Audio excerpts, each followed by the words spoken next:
वालेकुम जी। आज का जो टॉपिक है हमारा वो होगा ऑर्गेनाइजेशनल कल्चर के बारे में। जिस वक्त आप बात करते हो ऑर्गेनाइजेशनल कल्चर क्या होता है और ऑर्गेनाइजेशनल कल्चर के अंदर किन किन बातों को देखा जाता है, तो याद रखिएगा किसी भी चीज़ को परफॉर्म करते हुए जो सबसे ज़्यादा चीज़ इंपॉर्टेंट होती है वो होती है उस ऑर्गेनाइजेशन का कल्चर। अभी तक हमने इंट्रोडक्शन टू मैनेजमेंट के अंदर बहुत कुछ देखा और हमने बात की कि इंट्रोडक्शन टू मैनेजमेंट में लीडिंग क्या होती है, प्लानिंग क्या होती है, कंट्रोलिंग क्या होती है, ऑर्गेनाइजिंग क्या होती है। ये सारी चीज़ों को जब हमने देख लिया तो उसके बाद हमारी जो आज की बात है वो आज की जो डिस्कशन होगी वो ऑर्गेनाइजेशनल कल्चर के बारे में होगी। सबसे पहली बात अगर आपको बताता जाऊँ कि ऑर्गेनाइजेशनल कल्चर होता क्या है, याद रखिएगा जो बड़ी बड़ी ऑर्गेनाइजेशंस होती है ना वो अपने कल्चर से पहचानी जाती हैं। जैसे एक छोटी सी अगर आपको एक एग्जांपल देता जाऊँ, गूगल जो सी है वो पूरी दुनिया में अपनी कल्चर की वजह से पहचानी भी जाती है और ना सिर्फ उसके कल्चर की वजह से उसको तमाम की तमाम चीज़ों को कंट्रोल अच्छे तरीके से किया जाता है। उनका ही ऑर्गेनाइजेशन का एक कल्चर है जिसके ज़रिए वहाँ पे कोई भी बंदा जो सा है वो जाता है तो वो अपनी बेस्ट परफॉर्मेंस देने की कोशिश करता है और यही जो सी है परफॉर्मेंस उसकी ऑर्गेनाइजेशनल कल्चर का हिस्सा होती है।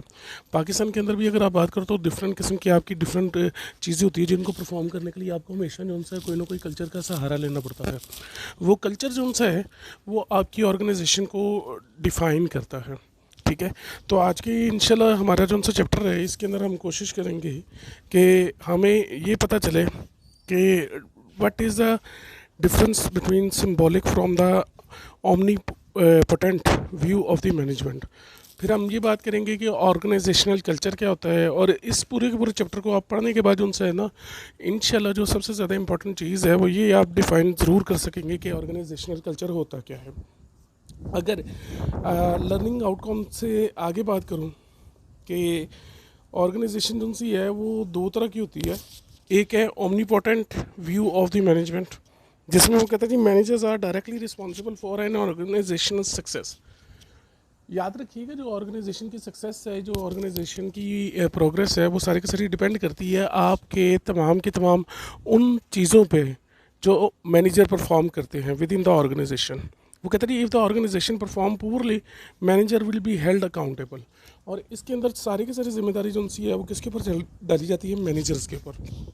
और मैनेजर हर चीज़ के लिए अकाउंटेबल होता है जो वो परफॉर्म करता है, जो उसकी जॉब डिस्क्रिप्शन में वो लिखी होती है। शायद अगर याद हो तो मैंने आपको लास्ट टाइम भी डिफाइन किया था कि जॉब डिस्क्राइब की जाती है जिसके अंदर हर जॉब की कुछ राइट्स, ड्यूटीज़ और लाइबिलिटीज़ होती है जिनको परफॉर्म किया जाता है एक पर्टिकुलर सीट के ऊपर। और कल को कोई भी बंदा जो सा है वो उस हर एक चीज़ के लिए लाइबल होता है जो कि वो परफॉर्म करता है within the organization. Then अगली बात वो कहता है symbolic view of the management.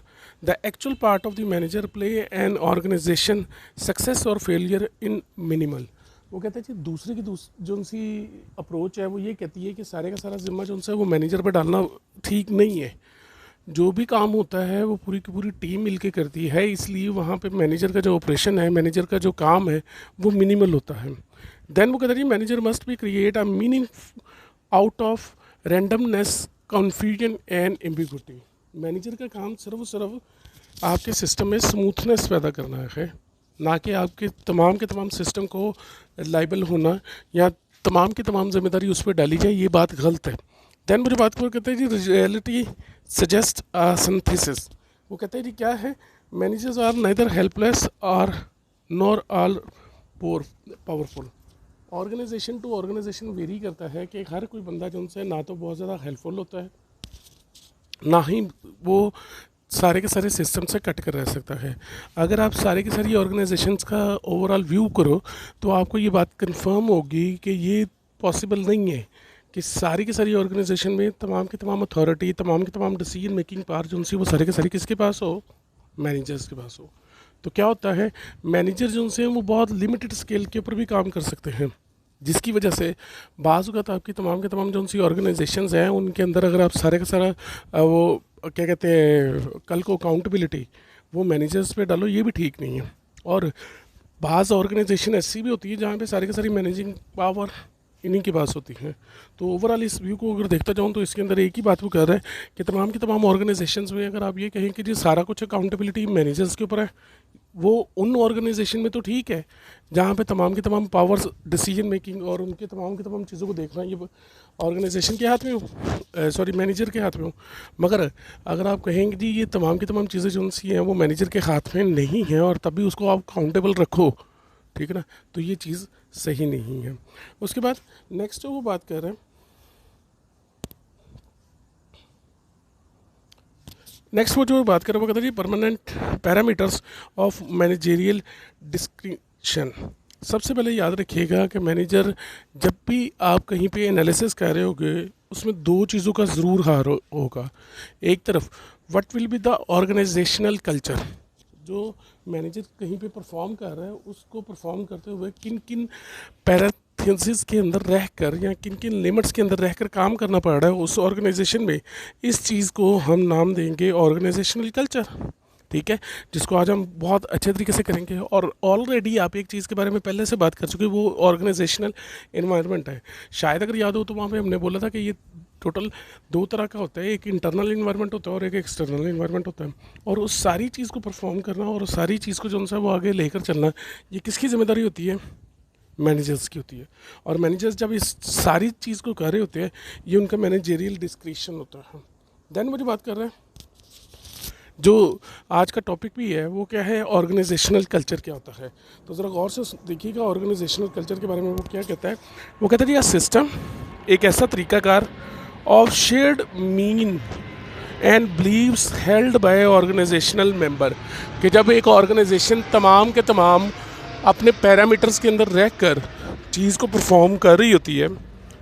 मैं फिर दोबारा बोलता हूँ, system and shared mean and believes held by organizational member, कि ऑर्गेनाइजेशन के अंदर रहते हुए जब एक बंदे को कोई बिलीव हो, उसका अकीदा हो या उसका अकीदा डेवलप हो चुका हो, किसके बारे में, that determine in large degree how they act, कि कल को कोई भी सिचुएशन आती है तो उस सिचुएशन के अंदर रहते हुए कोई भी बंदा किस तरह से परफॉर्म करेगा, किस तरह से रिएक्ट करेगा, वो चीज़ आपकी जो सी है ऑर्गेनाइजेशनल कल्चर कहलाता है। जैसे बाज़ ऑर्गेनाइजेशन होती हैं वो बड़े से बड़ी चीज़ का सलूशन जो सा वो मिनटों में निकाल लेती हैं, और उसकी रीज़न क्या होती है, उनके पीछे उनका ऑर्गेनाइजेशनल कल्चर होता है। वहाँ पे हर एक बंदे को डिसीजन मेकिंग का हिस्सा बनाया जाता है, हर एक बंदे की पॉइंट ऑफ व्यू को चेक किया जाता है, हर एक बंदे के बारे में पूछा जाता है कि जी आप ये किस तरह से परफॉर्म करेंगे, क्या परफॉर्म करेंगे, और अगर आपको इसके बारे में कुछ सोर्सेज चाहिए तो वो किस तरह से आपको चाहिए। ये सारी चीज़ें जो उनसी हैं वो है हाउ दे एक्ट, ठीक है। और याद रखिएगा ऑर्गेनाइजेशनल कल्चर के बारे में जो लोगों की जर्नल परसेप्शन होती है ये कॉमन परसेप्शन है। कॉमन परसेप्शन से क्या मुराद है कि जर्नली एक ऑर्गेनाइजेशन का नाम आते साथ ही लोग क्या सोचते हैं। जैसे आईफोन है, एक सिंबल है क्वालिटी का, BMW है, रोड्स राइड्स है, फरारी है, या कोई भी बड़ी ऑर्गेनाइजेशन है, तो वो एक कॉमन परसेप्शन उसके बारे में ये होती है कि यार ब्रांड है तो इसका कल को अच्छे तरीके से नज़र भी आएगा, परफॉर्मेंस भी नज़र आएगी, इसके बारे अंदर जो सा वो तमाम की तमाम चीज़ें अच्छे तरीके से परफॉर्म होती होंगी। तो वो कहते हैं individual desire describe organizational culture in a similar term. और याद रखिएगा जो बोला जाता है लोग भी उसको वैसा ही परसेप्ट कर रहे हो, वैसा ही उनको नज़र आ रहा हो। यानी कि अगर कहा जाता है ना बाकमाल लोग लाजवाब सर्विस, तो वाकई ही PIA के स्लोगन की तरह उसके अंदर परफॉर्म करने वाले लोगों के बारे में लोग सोचते भी यही हों जर्नली। इस चीज़ को जर्नल परसेप्शन कहा जाता है। वो कहते हैं यार डिस्क्रिप्टिव टर्म, ठीक है, याद रखिएगा आपका जो लोगो होता है उसके अंदर जो आपका स्लोगन होता है वो आपका डिस्क्रिप्टिव टर्म होती है, ठीक है। जैसे LG है, लाइव गुड्स है, ठीक है, सैमसंग जो है वो एक ब्रांड है, उसको जिस वक्त आप यूज़ करते हो तो ऑटोमेटिकली उसके बारे में एक परसेप्शन होती है कि यार ये चीज़ ओवरऑल जो सी है हर लिहाज से अच्छी होगी, ठीक है। फिर वो कहते हैं composite picture of organizational culture may be drive from 7 dimension. वो कहते हैं ऑर्गेनाइजेशनल कल्चर को अगर आपने मेजर करना है ना, या ऑर्गेनाइजेशनल कल्चर को देखना है, तो वो बेटा टोटल 7 उसकी डायमेंशन है जिनसे ऑर्गेनाइजेशनल कल्चर को मापा जा सकता है, देखा जा सकता है। जिसमें सबसे पहले वो जो बात कर रहा है इस पिक्चर के अंदर, वो कहता है कि सबसे पहले हम शुरू करते हैं degree to which employees are expected to exhibit perception, ठीक है। याद रखिएगा आपका एम्प्लॉय क्या परसेप्ट करता है, क्या सोचता है, उसको क्या नज़र आता है, ये चीज़ आपकी अटेंशन टू डिटेल है। क्योंकि एम्प्लॉय ने आपके साथ गुजारा करना होता है उसने within the organization internal environment का हिस्सा बनना होता है। तो याद रखिएगा ये दो तरह का हो सकता है, या तो वो हाईली आपके साथ हो या फिर लो उसके साथ हो, ठीक है ना। उसका ट्रेंड आपके साथ जो है वो हाईली भी हो सकता है और लो भी हो सकता है। देन वो कहता है जी ऑर्गेनाइजेशनल आउटकम ओरिएंटेशन है, कि उसका जो आउटकम आएगा वो लोग किस तरह से देखेंगे या ऑर्गेनाइजेशन किस तरह से देखेगी। जैसे एक मैनेजर है वो परफॉर्म करे तो उसकी परफॉर्मेंस के बाद जब उसका रिजल्ट आएगा तो लोग उसके ऊपर क्या देखेंगे, किस तरह से देखेंगे, इस चीज़ को देखना जो है वो आउटकम ओरिएंटेशन आएगा। तो वो कहते हैं degree to which the manager focus in the result और outcome rather than the how these outcome are achieved. Boss लोग सिर्फ कहते हैं जी रिजल्ट आना चाहिए, वो किस तरीके से आता है इस चीज़ को नहीं देखना चाहिए, बाय हुक और बाय क्रुक, ठीक है ना। जायज़ और नाजायज़ दोनों तरीक़ों से अपनी चीज़ को अचीव करना चाहिए, अपने आउटकम को अचीव करना है। आपने ये नहीं देखना कि भाईजान इसके अंदर हमें ये स्ट्रेटजी रखनी चाहिए, ये होनी चाहिए। किताबी बातें एक तरफ है, मगर वो जनरली जो परफॉर्म करते हैं और परफॉर्म करके जो रिजल्ट निकल रहा है वो देखना है कि जी वो भाईजान ठीक है या नहीं है। उसके बाद थर्ड नंबर पर वो कहता है जी degree to which manager decisions take into account in the effects of the peoples of the organisation. याद रखिएगा मैनेजर का जो डिसीजन है उसके साथ लोगों का क्या परसेप्शन है, ठीक है ना। पहले हमने बात की एम्प्लॉयज़ की, दूसरी बात हमने की एम्प्लॉयज़ के टर्नओवर की, आउटकम की, कि उसको किस तरह से देखना। अब मैं ये बात कर रहा हूँ कि जो ऑर्गेनाइजेशन है उसके अंदर तमाम के तमाम मैनेजमेंट के डिसीजन कैसे हैं। उसके बाद मुझे बात कर रहा हूँ कि degree to which work organize around team rather than the individual. अगर आप ये देखो कि जी सॉरी, अगर आप ये देखो कि degree to which work are organize around the team and the individual. आप अगर किसी ऑर्गेनाइजेशन में काम परफॉर्म करोगे तो जाहिर बात है आप किसी ना किसी टीम के जरिए करोगे। मैनेजर्स होंगे, जनरल मैनेजर्स होंगे, वहाँ पे सुपरवाइज़र होंगे, वहाँ पे वर्कर्स होंगे। तो हर वर्कर एक दूसरे के लिए क्या सोचता है, क्या इनकरेजिंग है, टीम स्पिरिट है, कोऑर्डिनेशन है, क्या वो मिलकर काम करने को प्रेफर करता है। अगर ये सारा कुछ है तो ये भी दो तरह का हो सकता है, हाई टीम ओरिएंटेशन हो सकती है और हाई नहीं भी हो सकती। उसके बाद वो कहते हैं एग्रेसिवनेस को भी देखा जा सकता है। एग्रेसिवनेस का मतलब होता है to take new steps, to take actions, to take any new decision. कोई भी नई चीज़ को जिस वक्त देखा जाए तो इसको degree to which employee are aggressive and competitive rather than cooperative. पास का तो होते हैं कुछ डिपार्टमेंट होते हैं जो कि आपस में एक दूसरे के साथ मुकाबलाबाजी शुरू कर देते हैं। मिसाल के तौर पर अगर मैं बात करूं आपकी बैंकिंग सेक्टर के अंदर, तो एक ब्रांच का दूसरी ब्रांच के साथ क्या होता है, मुकाबला होता है। वो ये देखती है कि हमारे पास जो सा वो ज़्यादा कैश होना चाहिए, दूसरे के पास भी उससे ज़्यादा कैश होना चाहिए। तो अगर वो कम्पिटिटिवनेस होंगे तो ऑटोमेटिकली क्वालिटी बेटर होगी और अग्रेसिव होंगे वो अपने काम के लिहाज से, उनके काम में पैशन होगा। तो इस चीज़ को भी डेवलप करना ये ऑर्गेनाइजेशनल कल्चर का हिस्सा होता है। उसके बाद degree to which organizational decisions and action emphasis maintaining the status quo. याद रखिएगा आपने जो डिसीजन ले लिया क्या वो लोग लंबे अरसे तक एक दूसरे के साथ इम्प्लीमेंट करेंगे, उसमें किसी किस्म का कोई गलती हो या कोताही हो तो क्या उसको कल को चेंज किया जा सकता है। क्या उसको हम ये देख सकते हैं कि हम अकॉर्डिंग टू सिचुएशन इसको अगर चेंज करना चाहें तो वो हो सकती है या नहीं हो सकती। और याद रखिएगा जो लास्ट डायमेंशन है वो है इनोवेशन की, कि आपने कोई भी चीज़ नई लेकर आनी है तो इसको इनोवेशन कहा जाएगा। तो वो कहते हैं degree to which the employees are encourage in the innovation and take risk. आप ये देखते हो कि जी हमारी जो सी है वो नई से नई चीज़ को इनोवेट करना चाहिए और इनोवेशन प्रोग्रेस देकर आनी चाहिए। ये सारी चीज़ों को देखना ये ओरिएंटेशन का हिस्सा होती है और ये देखना किसका काम है, ऑर्गेनाइजेशन का है। और ये सब कुछ डिसाइड होता है ऑर्गेनाइजेशनल कल्चर के ऊपर कि आप टीम को स्पिरिट देते हो या नहीं देते, वर्कर अगर कोई नई चीज़ लेकर आता है उसको देखते हो या नहीं देखते, इनोवेशन लेकर आते हो या नहीं देखते। अगर आप ये सारे के सारी जो सी हैं वो 7 डायमेंशन को आप ऐड करो तो वो किसी भी ऑर्गेनाइजेशन के अंदर जो सा है वो उसकी परफॉर्मेंस को इंक्रीज़ भी कर सकते हैं और डिक्रीज़ भी कर सकता है। अब इसके अंदर सबसे पहले वो कहता है जी 2 तरह का कल्चर होता है जो आमतौर पर ऑर्गेनाइजेशंस फेस कर रही होती हैं मार्केट के अंदर। एक होता है जी स्ट्रॉन्ग कल्चर और एक होता है वीक कल्चर। याद रखिएगा स्ट्रॉन्ग कल्चर का मतलब ये है कि कल को कुछ भी हो जाए ऑर्गेनाइजेशन में जिस तरह का कल्चर है वो वैसे ही रहेगा। जैसे एक पहले भी एग्जांपल दी थी, दोबारा दे दो। जिस वक्त ये नए नए शुरू में ट्रैफिक वार्डन रखे गए तो चौधरी परवेज़ अलाई के दौर में ये सबसे पहले स्टेप लिया गया, और उस वक्त जो ट्रैफिक पुलिस वाले थे उनमें रिश्वत का, ब्राइबरी का, और जगह जहाँ पे जो उनसे वो नाकों के ऊपर रोक कर लोगों से इलीगल तरीके से कमाने का बहुत ज़्यादा हिसाब किताब था, जिसको रिश्वत वगैरह भी कहा जाता है। मगर ट्रैफिक वार्डन्स को जिस वक्त भर्ती किया गया तो उनके अंदर दो चीज़ों को रखा गया। एक तो ग्रेजुएशन यानी कि तलीम याफ्ता अमले को रखा जाए, और दूसरे नंबर पे जो ब्राइबरी और ये वो क्या कहते हैं फेवरेटिज्म है और जो आपकी रिश्वत वगैरह है, उसको ख़त्म करने के लिए क्या किया जाए, ऐसा एक डिपार्टमेंट बनाया जाए जो कि ट्रैफिक कानून पे लोगों से सख्ती से अमल भी करवाए और बग़ैर कुछ लिए दिए करवाए। इस चीज़ के लिए उन्होंने क्या कहा, उन्होंने कहा जी कि एक अलग से ऑर्गेनाइजेशन बनाई जाए, क्योंकि अगर कल को कोई भी ऑर्गेनाइजेशन इसमें ऐड की गई तो जैसे आप क्या कहते हैं बदबू वाले पानी में और पानी डालें तो वो मज़ीद गंदा हो जाएगा। तो उसको क्या कहा गया कि अलग से एक बर्तन में डाला जाए, अलग से एक ऑर्गेनाइजेशन डेवलप की जाए जिसका कल्चर ही डिफ़र हो, ठीक है। और यही वजह है कि वो आज भी आपको पुराने वाली जो सी ट्रैफिक वार्डन्स हैं या ट्रैफिक पुलिस वाले हैं उनसे डिफ़र नज़र आएगी।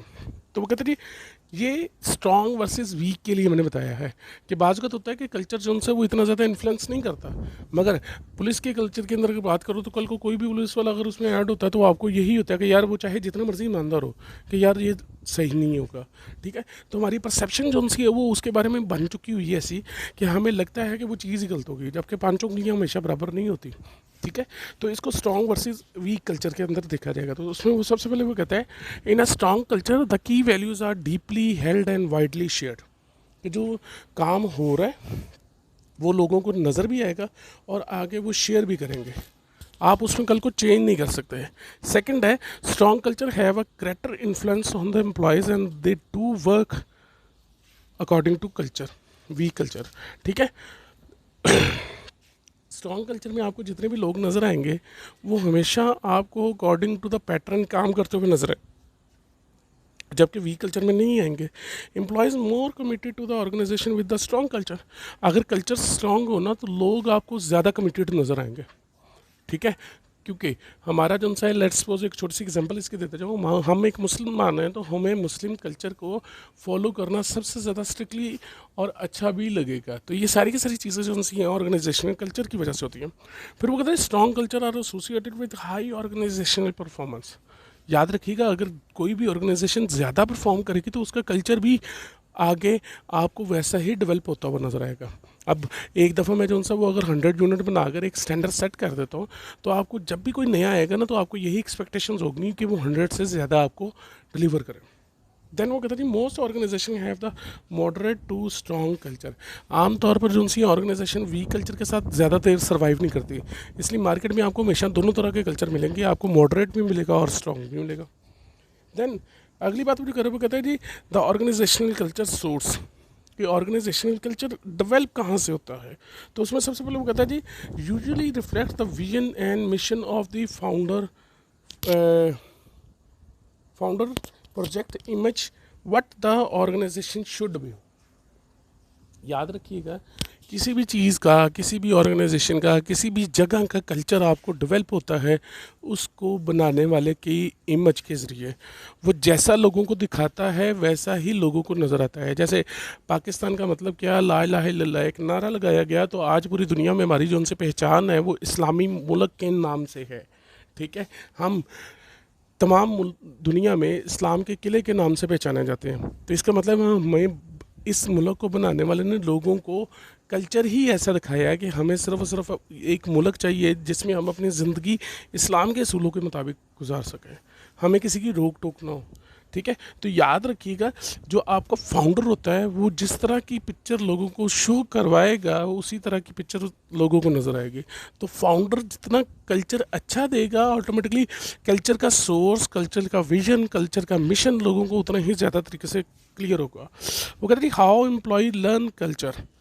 अगर आपका एम्प्लॉई है ना तो वो कल्चर कैसे सीखता है। जैसे आज मैं किसी ऑर्गेनाइजेशन का हिस्सा बनता हूँ तो मुझे कैसे पता चलेगा कि उस ऑर्गेनाइजेशन में क्या क्या परफॉर्म होता रहा, कैसे परफॉर्म होता रहा, किसने परफॉर्म किया और क्यों परफॉर्म किया, और अगर उसने परफॉर्म किया तो उसके बदले उसको क्या मिला। सबसे पहले स्टोरीज़ है।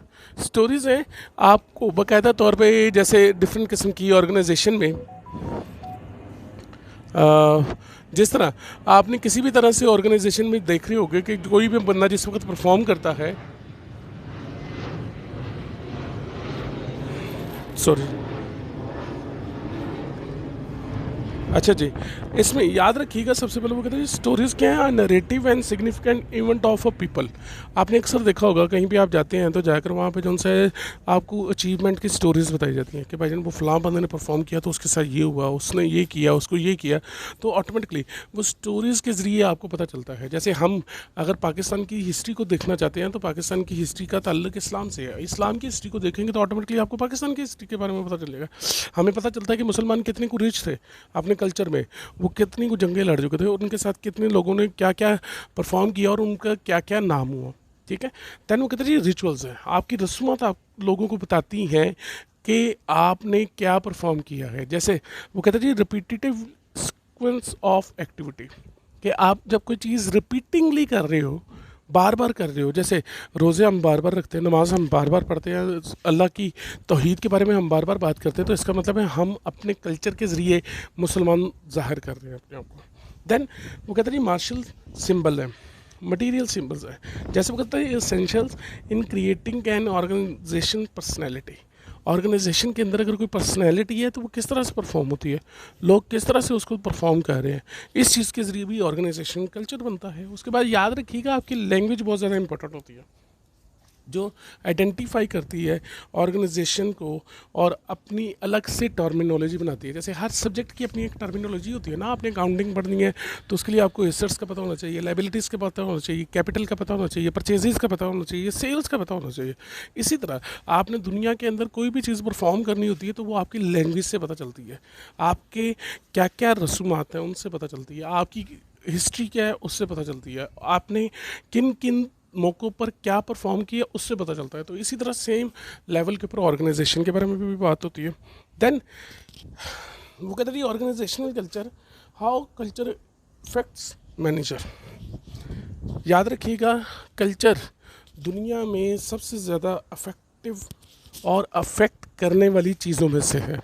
जब आप किसी भी ऑर्गेनाइजेशन में डिफरेंट मैनेजमेंट के प्रोसेस कर रहे होते हो तो वो कल्चर आपको बहुत ज़्यादा जो उनसा है वो फॉलो करना पड़ता है, देखना पड़ता है कि किस तरह से परफॉर्म हो रहा है, क्यों परफॉर्म हो रहा है और उसको किस तरह से देखा जाएगा। तो वो कहते हैं how culture affects establish appropriate managerial behaviour.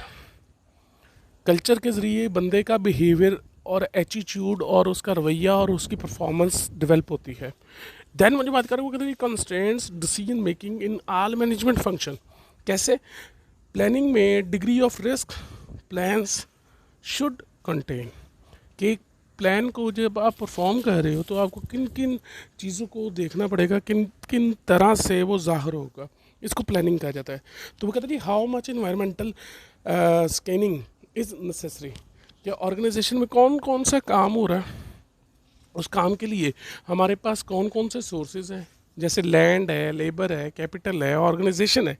तो मैंने अपने तमाम अवेलेबल रिसोर्सेज को किस तरह से बेटर से बेस्ट यूज़ करना है। सेकंड, ऑर्गेनाइजिंग, आपके पास जो प्लानिंग के अंदर फैक्टर्स मौजूद हैं उनको किस तरह से आपने ऑर्गेनाइज करना है, प्रैक्टिकली उनको किस तरह से लेकर आना है, इस चीज़ को ऑर्गेनाइजिंग कहा जाता है। देन वो कहते हैं ऑर्गेनाइजिंग क्या है, degree of autonomy give to the employees को पावर देना, उनको डिसीजन मेकिंग का हिस्सा बनाना, ये बहुत ज़्यादा इंपॉर्टेंट होता है। और उसके बाद याद रखिएगा लीडिंग बहुत ज़्यादा इंपॉर्टेंट है। लीडिंग क्या है, आपने खुद परफॉर्म करके दिखाना है, देन आप दूसरे को परफॉर्म करने के लिए कह सकते हैं। जैसे सरकार दो आलम खातमुन नबीय्यीन हज़रत मोहम्मद सल्लल्लाहु अलैहि वसल्लम ने दुनिया में जब भी कोई काम लोगों से करवाना था पहले खुद करके दिखाया। ठीक है, आपने एक पहाड़ी के ऊपर खड़े होकर जिस वक्त पूछा कि क्या मुझे बताए हुए पर तुम यकीन करोगे, तो लोगों ने कहा कि हाँ हम यकीन करेंगे कि देख आप सादक और अमीन हैं। तो leading is the most important part in the all organization. याद रखिएगा, जब तक लीडर ठीक ना हो तब तक आपको उसकी परफॉर्मेंस, उसका कल्चर, वो कोई भी चीज़ आपको डेवलप नहीं हो सकती। ठीक है, उसके बाद लास्ट में वो जो बात करें इसके अंदर वो कहता है कि जी कंट्रोलिंग है। याद रखिएगा, ऑर्गेनाइजेशन के अंदर जो सबसे ज़्यादा इंपॉर्टेंट बात होता है ना, आपने भजन सोर्सेज लगा दिया, आपने प्लान लगा लिया, आपने लीड कर लिया, उसके बाद आखिर पे जो सबसे ज़्यादा इंपॉर्टेंट चीज़ होती है वो ये होता है, क्या जो चीज़ आपने सोची थी वही हो रही है या नहीं हो रही। अगर नहीं हो रही तो उसको कंट्रोल करना, ये कंट्रोलिंग का हिस्सा होता है। यहाँ तक आपका सेशन 1 है, इंट्रोडक्शन टू मैनेजमेंट की बुक का आज चैप्टर 10 था, जिसके अंदर हमने ऑर्गेनाइजेशनल कल्चर की बात की।